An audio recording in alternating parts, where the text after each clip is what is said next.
മനുഷ്യൻ ഏറ്റവും കൂടുതൽ ഭയപ്പെടുന്നത് മരണത്തെയാണ്.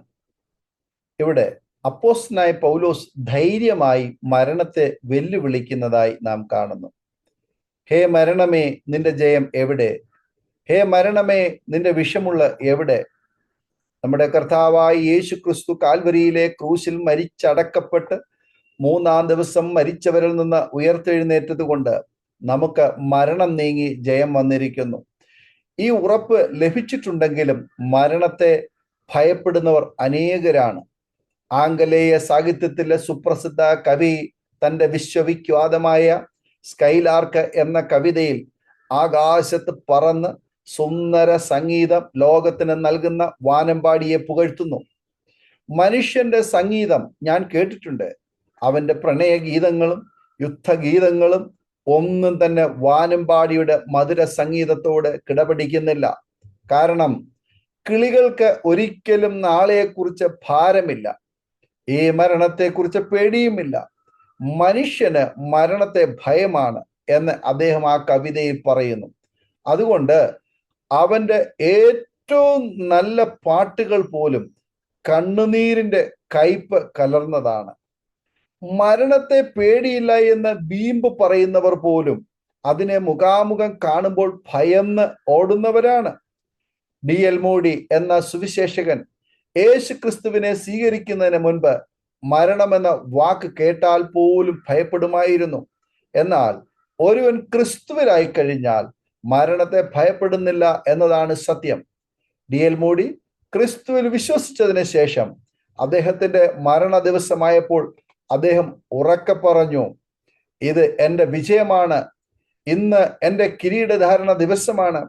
വർഷങ്ങളായി ഞാൻ ഈ മഹാദിവസത്തിന് വേണ്ടി കാത്തിരിക്കുകയായിരുന്നു. മാത്രമല്ല അദ്ദേഹം മകനെ വിളിച്ച് സ്വർഗം തുറന്നിരിക്കുന്നു എന്നും മരണം സുന്ദരമാണ്, മരണം മാധുര്യമാണ് എന്നും പറഞ്ഞു. ദൈവത്തിന്റെ സന്നിധിയിലേക്ക് സന്തോഷത്തോടെ പോകുന്ന ഒരു ദൈവദാസന്റെ മരണം എത്രയോ അനുഗ്രഹീതമാണ്. വിശുദ്ധ പൗലോസ് ക്രിസ്തുവിന്റെ ദർശനം കിട്ടിയതിന് ശേഷം മരണത്തെ ധീരതയോടെ നേരിട്ട ഒരു സാക്ഷാ ക്രിസ്ത്യാനിയായിരുന്നു അദ്ദേഹം. ഇങ്ങനെ പറഞ്ഞു, കൂടാരമായ ഞങ്ങളുടെ ഭൗമഭവനം അഴിഞ്ഞു പോയാൽ കൈപ്പണിയല്ലാത്ത നിത്യഭവനമായി ദൈവത്തിന്റെ ദാനമായ ഒരു കെട്ടിടം ഞങ്ങൾക്ക് സ്വർഗത്തിൽ ഉണ്ടെന്ന് അറിയുന്നു. ഇങ്ങനെ ഞങ്ങൾ ധൈര്യപ്പെട്ട് ശരീരം വിട്ട് കർത്താവിനോടുകൂടെ വസിപ്പാൻ അധികം ഇഷ്ടപ്പെടുന്നു. അതുകൊണ്ട് ശരീരത്തിൽ വസിച്ചാലും ശരീരം വിട്ടാലും ഞങ്ങൾ അവനെ പ്രസാദിപ്പിക്കുന്നവർ ആകുവാൻ അഭിമാനിക്കുന്നു. 2 കൊരിന്ത്യർ 5:1, 8, 9 വചനങ്ങൾ. ഈ ശരീരം അഴിഞ്ഞു പോകുമെന്നും എന്നാൽ ഒരു നിത്യഭവന സ്വർഗത്തിൽ തനിക്ക് വേണ്ടി ഒരുങ്ങുന്നതിനാൽ ഈ ശരീരമാകുന്ന കൂടാരത്തിലെ ഞരക്കങ്ങൾ സാരമില്ല എന്നും പൗലോസ് പറയുന്നു. സ്തെഫാനോസ് മരിക്കുന്നതിന് മുൻപ് പരിശുദ്ധാത്മാവ് നിറഞ്ഞവനായി സ്വർഗത്തിലേക്ക് ഉറ്റുനോക്കി ദൈവമഹത്വവും ദൈവത്തിന്റെ വലതുഭാഗത്ത് യേശു നിൽക്കുന്നതും കണ്ട് ഇങ്ങനെ പറഞ്ഞു, ഇതാ സ്വർഗം തുറന്നിരിക്കുന്നതും മനുഷ്യപുത്രൻ ദൈവത്തിന്റെ വലത്ത് ഭാഗത്ത് നിൽക്കുന്നത് ഞാൻ കാണുന്നു എന്ന് പറഞ്ഞു. അപ്പോസ്തല പ്രവൃത്തി 7:56. സർ വാൾട്ടർ സ്കോട്ട് മരണക്കിടക്കയിൽ അത്യാസന്ന നിലയിലായിരുന്നു. അദ്ദേഹം തന്റെ അടുക്കൽ നിന്ന ലോക്ഹാർട്ട് എന്ന സ്നേഹിതനോട് വേദപുസ്തകത്തിലെ ഒരു ഭാഗം വായിക്കുവാൻ പറഞ്ഞു. അദ്ദേഹം ഇപ്രകാരം വായിച്ചു, നിങ്ങളുടെ ഹൃദയം കലങ്ങിപ്പോകരുത്, ദൈവത്തിൽ വിശ്വസിപ്പീൻ, എന്നിലും വിശ്വസിപ്പീൻ. എൻ്റെ പിതാവിന്റെ ഭവനത്തിൽ അനേകം വാസസ്ഥലങ്ങൾ ഉണ്ട്, ഇല്ലെങ്കിൽ ഞാൻ നിങ്ങളോട് പറയുമായിരുന്നു. ഞാൻ നിങ്ങൾക്ക് സ്ഥലം ഒരുക്കുവാൻ പോകുന്നു. ഞാൻ പോയി നിങ്ങൾക്ക് സ്ഥലം ഒരുക്കിയാൽ ഞാൻ ഇരിക്കുന്ന ഇടത്ത് നിങ്ങളും ഇരിക്കേണ്ടതിന് പിന്നെയും വന്ന് നിങ്ങളെ എൻ്റെ അടുക്കൽ ചേർത്തുകൊള്ളും. യോഹന്നാൻ 14:1-3 വരെ. ഈ വചനങ്ങൾ കേട്ടപ്പോൾ അദ്ദേഹം വേദനകളുടെ നടുവിൽ പറഞ്ഞു, ഇതാണ് എൻ്റെ ആശ്വാസം.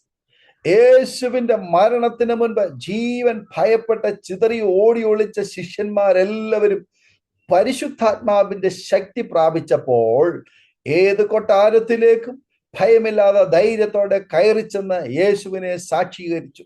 മാത്രമല്ല യേശുവിന് വേണ്ടി ജീവനെ ഹോമിക്കുകയും ചെയ്തു. കാരണം അവർക്ക് മരണത്തെ ഭയമില്ലായിരുന്നു. മരണത്തിനപ്പുറം ഒരു ജീവിതമുണ്ടെന്ന് അവരെല്ലാം പൂർണ്ണമായി വിശ്വസിച്ചു. ക്രിസ്തുവിന് വേണ്ടി ജീവിച്ചു. അതിനാൽ പൗലോസ് അപ്പോസ്തലൻ ഇങ്ങനെ പറഞ്ഞു, എനിക്ക് ജീവിക്കുന്നത് ക്രിസ്തു, മരിക്കുന്നത് ലാഭവും ആകുന്നു. എന്നാൽ ജഡത്തിൽ ജീവിക്കുന്നതിനാൽ എൻ്റെ വേലയ്ക്ക് ഫലം വരുമെങ്കിൽ ഏത് തിരഞ്ഞെടുക്കേണ്ടു എന്ന് ഞാൻ അറിയുന്നില്ല. ഇവ രണ്ടിനാലും ഞാൻ ഞെരുങ്ങുന്നു. വിട്ടുപിരിഞ്ഞ് ക്രിസ്തുവിനോടുകൂടി ഇരിപ്പാൻ എനിക്ക് കാംക്ഷയുണ്ട്. അത് അത്യുത്തമമല്ലോ. ഫിലിപ്പിയർ 1:21 മുതൽ 23 വരെ. മരണം അവസാനമല്ല, അത് വേറൊരു വാസത്തിന്റെ ആരംഭമാണ്. അത് ഈ ലോക കഷ്ടങ്ങളെല്ലാം യേശുവിന്റെ നാമത്തിൽ സഹിച്ച് അവസാനം വരെ വിശ്വാസം കാത്ത് സൂക്ഷിക്കുന്നവർക്ക് ദൈവം നൽകുന്ന ഒരു സമ്മാനമാണ്. അത് നിന്നെ കിരീടമണിയിക്കുന്ന ദിവസമാണ്. അത് കണ്ണിലെ കണ്ണുനീരിനെ ഒപ്പിയെടുത്ത് യേശുവിന്റെ മാർവിൽ ചേർത്തണയ്ക്കുന്ന ദിവസമാണ്. അതുകൊണ്ട് ഈ ലോകത്തില് ദുഷ്ടസേനയോട് പോരാടി നിൽക്കാം. പൗലോസ് തന്റെ നിര്യാണകാലം അടുത്തപ്പോൾ ഇങ്ങനെ പറഞ്ഞു, ഞാനോ ഇപ്പോൾ തന്നെ പാനീയയാഗമായി ഒഴിക്കപ്പെടുന്നു. എൻ്റെ നിര്യാണകാലവും അടുത്തിരിക്കുന്നു. ഞാൻ നല്ല പോർ പൊരുതു, ഓട്ടം തികച്ചു, വിശ്വാസം കാത്തു. ഇനി നീതിയുടെ കിരീടം എനിക്കായി വെച്ചിരിക്കുന്നു. അത് നീതിയുള്ള ന്യായാധിപതിയായ കർത്താവ് ആ ദിവസത്തിൽ എനിക്ക് നൽകും. എനിക്ക് മാത്രമല്ല, അവന്റെ പ്രത്യക്ഷത്തിൽ പ്രിയം വെച്ച ഏവർക്കും കൂടെ. 2 തീമോഥെയോസ് 4:6 മുതൽ 8 വരെ.